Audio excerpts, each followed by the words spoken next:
Had a couple requests about how to make a Google form, and these are super important because they are a fantastic way to do several things. If you're a leader, you can stay in touch with your team and try to get some either anonymous feedback, or if you want to know more about them specifically, like how do you prefer to be rewarded, or something like that.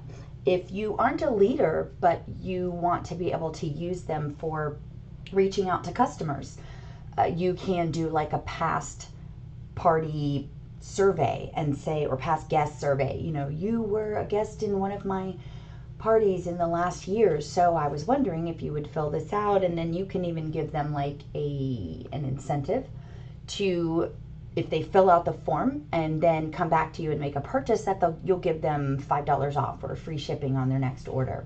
So you want to go into Google Drive. Hopefully you're already familiar with Google Drive.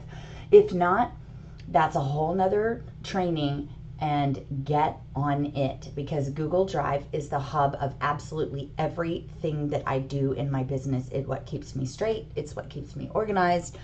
It's what helps me crush my business every day. You're going to go in and you're going to press new, and then you're going to create new Google form. Now it starts out really basic like this, so you're going to title it, and we're going to call it a survey. You're going to make this a lot nicer. You can do a description here like, thank you for answering these questions, blah, blah, blah, blah, blah. And you can elect to collect their email. They would have to enter it at first. And anytime you see this red asterisk, that means it's a required question. So it starts you off with one, and you're going to put this in how, we'll just make up a couple things, and we'll say, I would definitely have people putting in, full name, address, phone number. So I would say first and last name. Let's say that's like a question we want to ask. So then over here, you've got some options. Obviously, this is not a multiple choice situation. It's not a checkbox. It's not a drop down.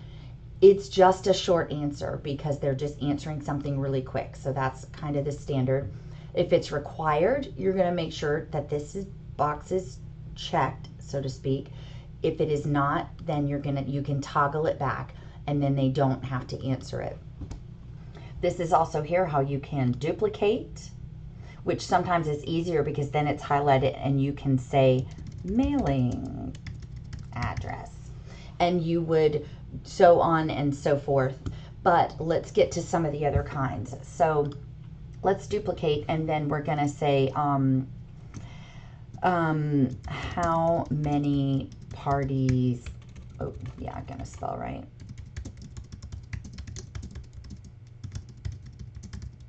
You wouldn't really ask them this question, but I'm trying to just give you like an option for a question. You can give them multiple choice on this one, and or let's say how many times have you ever hosted and then insert your company name here, party. And then you can give options, and you would type and fill in never,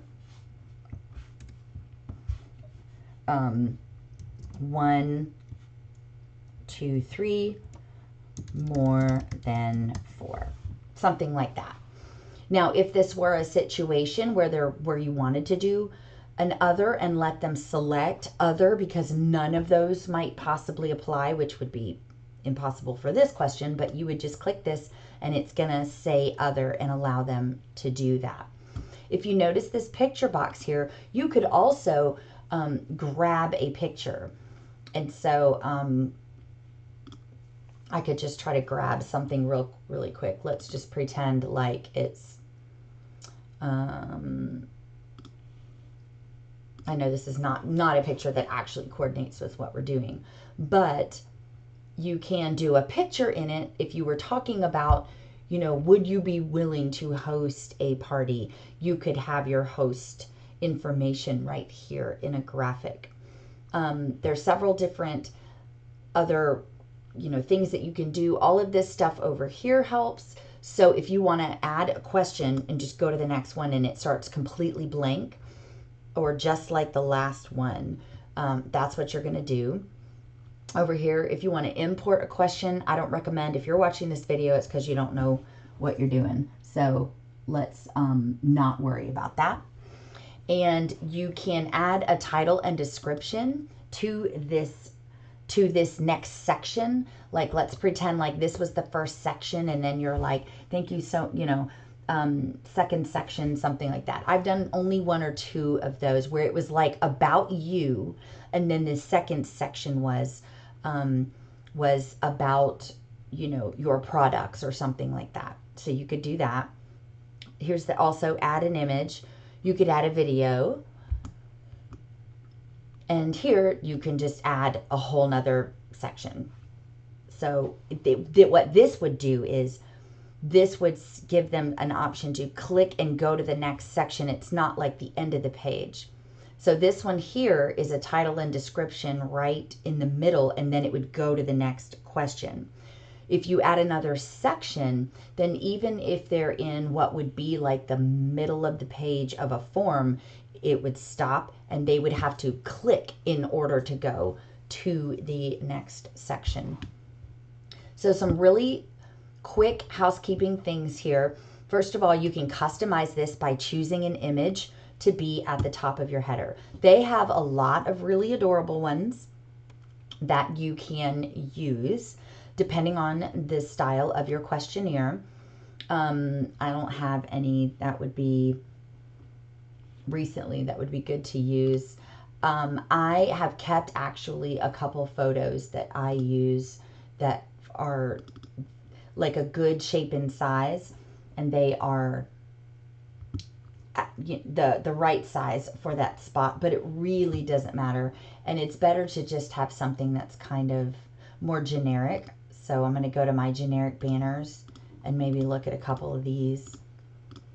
And that would be pretty. You could sort of capture that because it's going to be really skinny.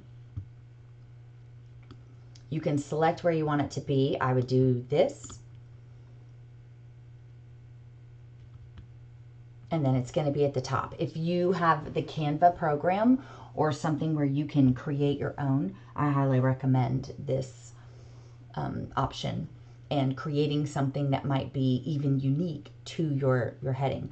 It will start to pick colors based on what photo you put in, and then you can change that. And as you change these, it will adjust. You can also pick your font and make it look a little different. There's just a few to choose from, not a whole lot. So whatever you want. You can preview your form and see how it will look when people pull it up. All right, and then X that out.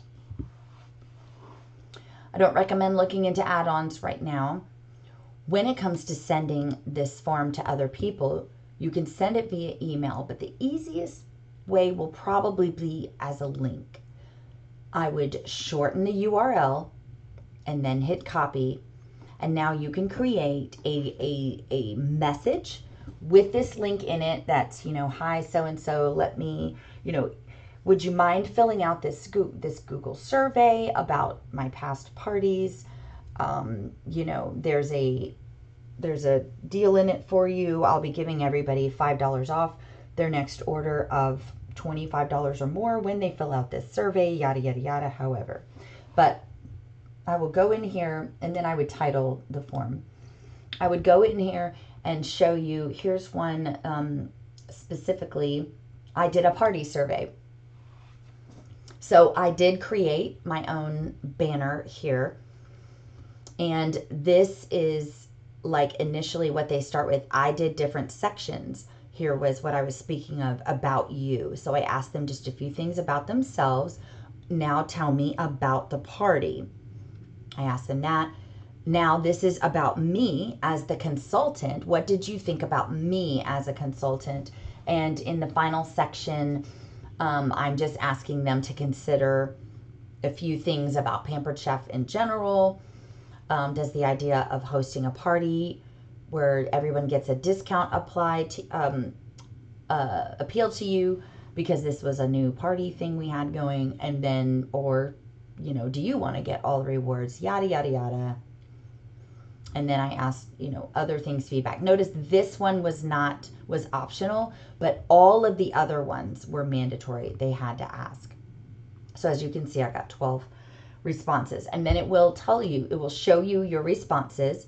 It will give you the responses in the order of how they come across. Everybody's comes, or you can then take it and you can turn those responses into a spreadsheet by clicking that. Oh, and I already deleted that because I'm done with it.